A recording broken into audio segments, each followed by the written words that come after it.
خدا ان کے پاک نام میں آپ کی سلامتی ہو۔ آج جو حوالہ خدا کے پاک کلام میں سے آپ کے سامنے تلاوت کیا گیا ہے،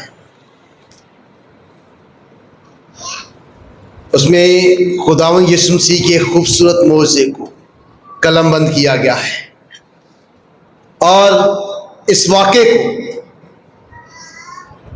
دو اناجیل میں قلم بند کیا گیا ہے۔ ایک تلاوت کردہ حوالہ میں لوکا کی انجیل اس کے 7ویں باب کی پہلی 10 آیات میں،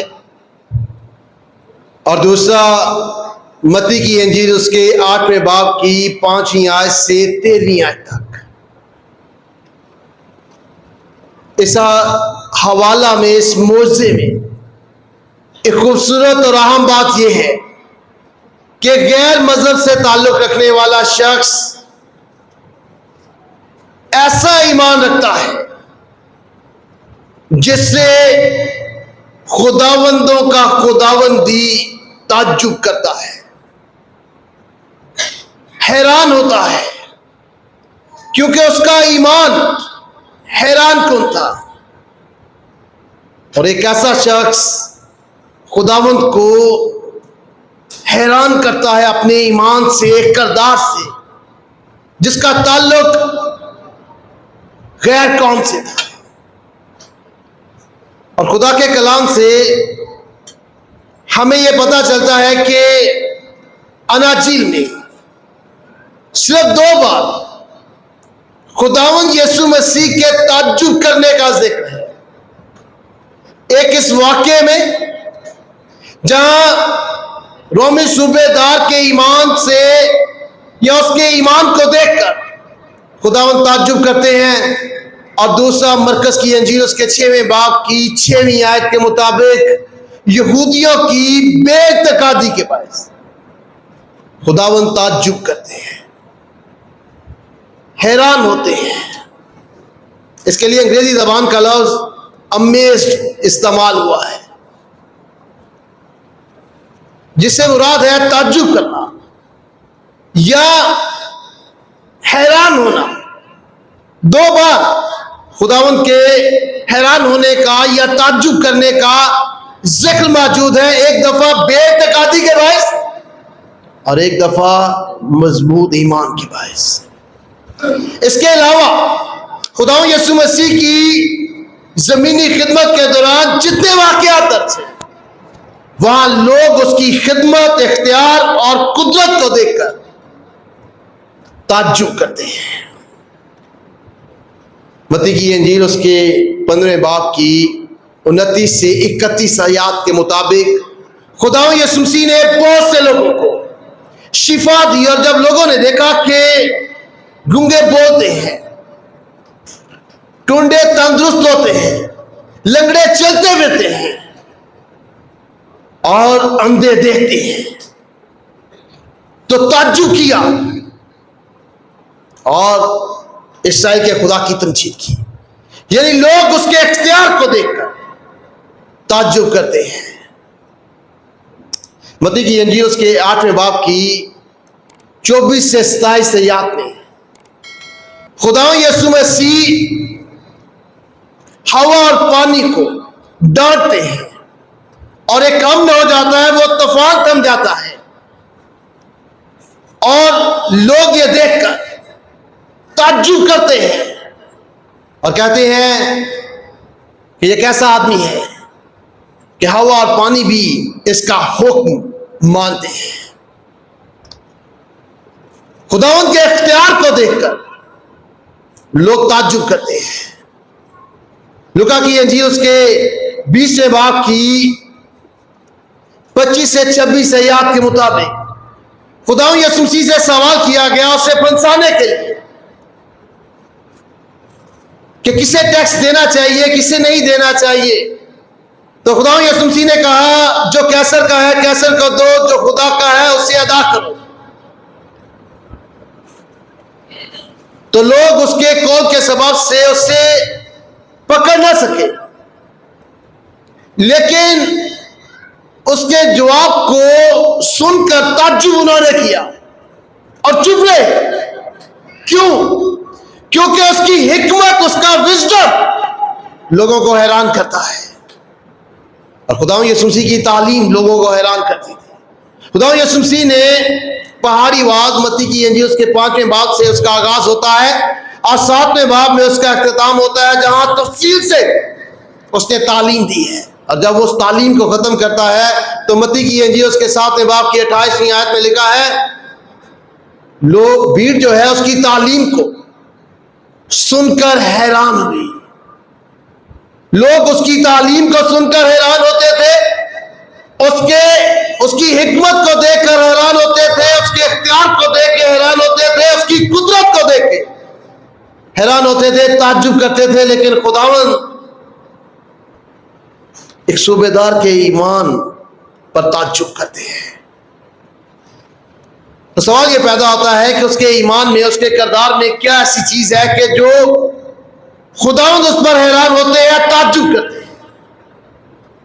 اگرچہ اس شخص کی شناخت کے بارے میں جنس کا تعلق اس کے نام سے ہو وہ بیان نہیں کی گئی، یعنی اس کا نام نہیں بتایا گیا کہ اس کا نام کیا تھا، یہ بھی نہیں بتایا گیا کہ اس کا مذہب کیا تھا، کیونکہ روم نے پوری دنیا پر غلبہ حاصل کیا تھا اور ہر مذہب کے لوگ ان کی فوج میں شامل تھے. وہ کس مذہب سے تعلق رکھتا تھا اس کا ذکر نہیں بتایا گیا، لیکن اس شخص کے کردار اور اس کے ایمان کے بارے میں بڑے واضح طور پر بتایا گیا ہے، جس نے خداوند یسوع مسیح کو حیران کیا، جس کی وجہ سے خداوند نے تعجب کیا. وہ صوبے دار ایک اختیار والا شخص تھا. تاریخ دان کہتے ہیں کہ ایک صوبے دار کے انڈر 100 سے زیادہ فوجی جو تھے وہ کام کرتے تھے، یعنی وہ اس کے اختیار میں ہوتے تھے. اس لیے وہ اختیار رکھنے والا شخص تھا. لیکن اس کی کردار کی خوبصورت چیزیں اس سے ایک سچا شاگرد ظاہر کرتی ہیں. تاکہ پاک کلام میں لکھا ہے کہ اس کا نوکر تھا جو بیمار تھا اور مرنے کو تھا، اور وہ اسے عزیز تھا، یعنی وہ اپنے نوکر سے محبت رکھنے والا تھا. اس زمانہ میں ایک طاقتور شخص کے پاس کئی غلام ہوتے تھے، کئی نوکر ہوتے تھے، لیکن وہ اپنے نوکر سے محبت رکھتا ہے. یہ اس کے کردار کی خوبی ہے. وہ غریبوں سے محبت رکھنے والا ہے، اور نہ صرف محبت رکھنے والا ہے بلکہ اس کی فکر کرنے والا ہے. اور دوسروں کی فکر اور دوسروں سے محبت یہ مشکل کام ہے، لیکن وہ اس کی فکر بھی کرتا ہے، اس سے محبت بھی کرتا ہے. اس کی محبت اور فکر اسے خداوند یسوع مسیح کے پاس لے کر آتی ہے.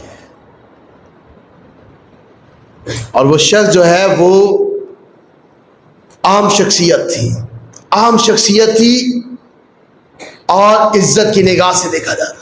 نہ صرف فوج کے اندر بلکہ یہودی معاشرے میں بھی اسے عزت کی نگاہ سے دیکھا جاتا تھا.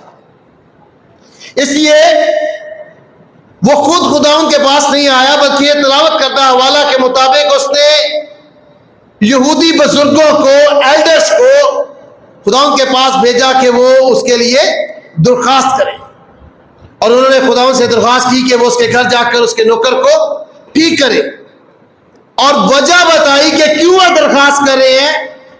کہتے ہیں کہ وہ ہماری قوم سے محبت رکھتا ہے اور ہمارے عبادت خانہ کو بنوایا ہے.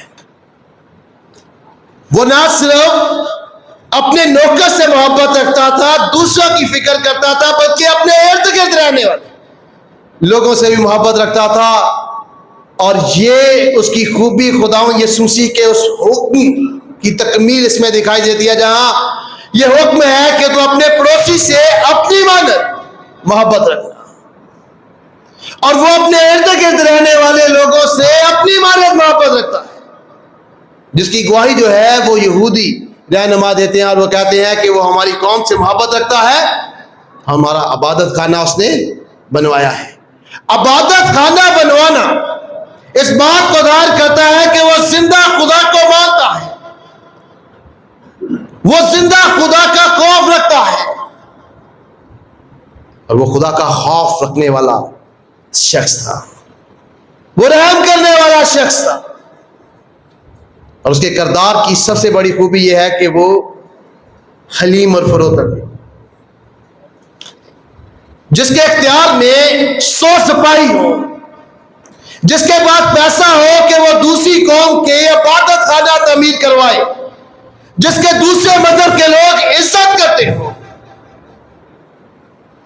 لیکن وہ اپنے آپ کو خداوند کے سامنے کچھ نہیں سمجھتا ہے. جب خداوند بزرگوں کے ساتھ اس کے گھر کی طرف جاتے ہیں اس کے نوکر کو شفا دینے کے لیے, تو وہ اپنے دوستوں کے ذریعہ سے پیغام پہنچاتا ہے کہ وہ مت آئے. کیوں؟ کیونکہ وہ اس کے لائق نہیں. وہ کہتا ہے کہ میں اس لائق نہیں کہ تو میری چھت کے نیچے آئے. عزت, دولت, اختیار سب کچھ رکھتے ہوئے وہ خداوند کے حضور اپنے آپ کو کچھ نہیں مانتا ہے. حلیم جانتا ہے, دل کا غریب جانتا ہے. اور مبارک خالی کے بارے میں خداوند یسوع مسیح نے مبارک بادیوں میں متی کی انجیل اس کے 5ویں باب میں ہمیں بتایا کہ مبارک کون ہے؟ وہ جو دل کے غریب ہے. دل کا غریب کون ہوتا ہے؟ جو اپنے آپ کو سمجھتا ہے کہ وہ کچھ بھی نہیں ہے. مبارک ہے وہ جو غمگین ہے. یہ وہ غمگین ہے جو اپنے گناہ کے باعث غم کرتے ہیں. مبارک ہے وہ جو حلیم ہے. اور یہ تینوں چیزیں اس شخص میں پائی جاتی ہیں, اس لیے وہ غیر قوم سے تعلق رکھنے کے باوجود جو ہے مبارک حالی میں زندگی بسر کرتا ہے. سارے اختیار کے باوجود وہ خداوند کے سامنے کچھ نہ ہونے کا اقرار کرتا ہے. وہ اس کی راست بازی کا اقرار کرتا ہے اور اپنے گنہگار ہونے کا اقرار کرتا ہے. ٹھیک اسی طرح جیسے یسایہ 6واں باب اس کی 5ویں آیت میں وہ خدا کی حضوری کا تجربہ کرتا ہے اور کہتا ہے کہ میرے ہونٹ ناپاک ہے. خدا کے حضور اپنے کچھ نہ ہونے کا اقرار کرتا ہے. وہ کہتا ہے کہ میں لائق نہیں ہوں کہ تو میری چھت کے نیچے آئے. جس کی حلیمی, فروتنی اور گنہگار ہونے کے اقرار کو ظاہر کرتا ہے. اور آخری چیز جو اس کے کردار میں ہے وہ اختیار کو ماننا ہے.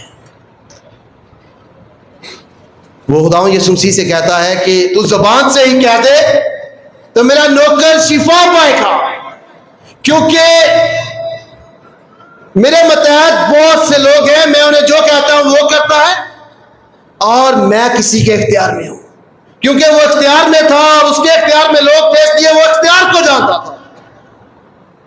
اسے کہتا ہے تو اگر زبان سے ہی کہہ دے گا تو میرا نوکر شفا پائے گا. ہمارے معاشرے کا ایک بڑا مسئلہ یہ ہے کہ ہم کسی کے اختیار کو نہیں مانتے ہیں, خاص طور پر پاکستان میں. ہم دنوی طور پر دیکھیں, معاشرتی طور پر دیکھیں یا مذہبی طور پر دیکھیں, ہم کسی کے اختیار کو نہیں مانتے ہیں. پاکستان میں لوگ حکومتوں کے اختیار کو نہیں مانتے ہیں. جن لوگوں کے پاس اختیار ہوتا ہے انہیں نہیں مانتے ہیں. معاشرتی طور پر بھی ایسا ہے, ملکی طور پر بھی ایسا ہے, اور مذہبی طور پر بھی. چرچ سسٹم کے اندر بھی ہم کسی کے اختیار کو نہیں مانتے. کلیسیا ایلڈر کے اختیار کو نہیں مانتی ہے, ایلڈر پاسبان کے اختیار کو نہیں مانتا ہے, اور پاسبان جو ہے وہ ماڈریٹر کے اختیار کو نہیں مانتا ہے. اس طرح کوئی بھی کسی کے اختیار کو نہیں مانتا ہے. نہ ہم کسی کے اختیار میں رہنا چاہتے ہیں اور نہ ہمارے اختیار میں لوگ رہنا چاہتے ہیں.